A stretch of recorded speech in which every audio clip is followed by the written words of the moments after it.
Hello everyone. ഇന്ന് നമുക്ക് Indian പഞ്ചവത്സര പദ്ധതികൾ എളുപ്പത്തിൽ പഠിക്കാം.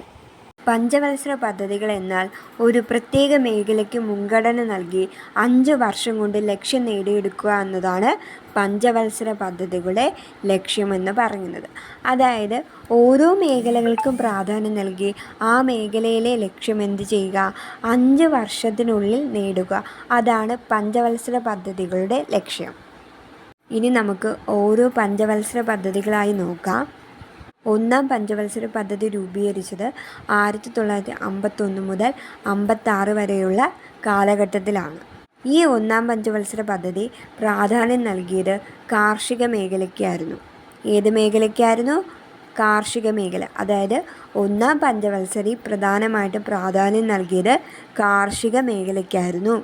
ഒന്നാം പഞ്ചവത്സര പദ്ധതിയുടെ ഭാഗമായി ഇന്ത്യയിൽ വൻകിട ജലസേചന പദ്ധതികൾ രൂപീകരിക്കുകയുണ്ടായി.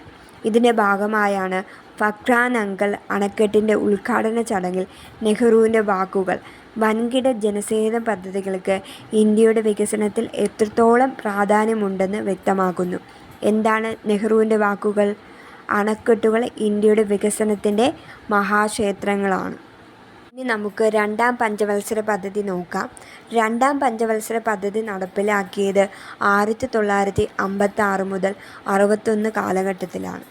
രണ്ടാം പഞ്ചവത്സര പദ്ധതി പ്രാധാന്യം നൽകിയത് വ്യവസായ മേഖലയ്ക്കായിരുന്നു.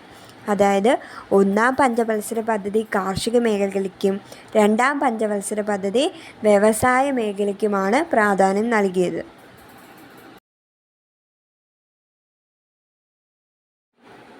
ഒന്നും രണ്ടും പഞ്ചവത്സര പദ്ധതികൾ പൂർത്തീകരിച്ചിട്ടും ഇന്ത്യയുടെ ഭക്ഷ്യദൗർലഭ്യം പരിഹരിക്കാൻ സാധിക്കാത്തതിനാൽ മൂന്നാം പഞ്ചവത്സര പദ്ധതി പ്രാധാന്യം നൽകിയത് ഭക്ഷ്യ സ്വയം പര്യാപ്തതയായിരുന്നു. അതായത് ഇന്ത്യയുടെ കാർഷിക മേഖലയിലെ പുരോഗതി വളർത്തുക, അതുപോലെ തന്നെ ഭക്ഷ്യ സ്വയം പര്യാപ്തത കൈവരിക്കുക എന്ന ലക്ഷ്യമിട്ടുകൊണ്ടാണ് മൂന്നാം പഞ്ചവത്സര പദ്ധതിക്ക് രൂപീകരണം നൽകിയത്.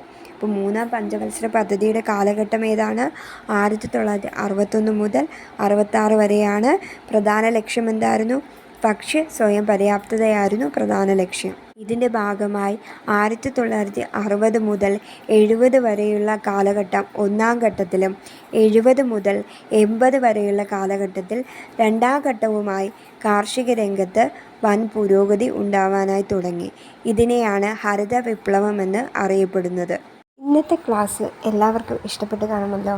ചാനൽ സബ്സ്ക്രൈബ് ചെയ്യാൻ മറക്കല്ലേ. Thank you.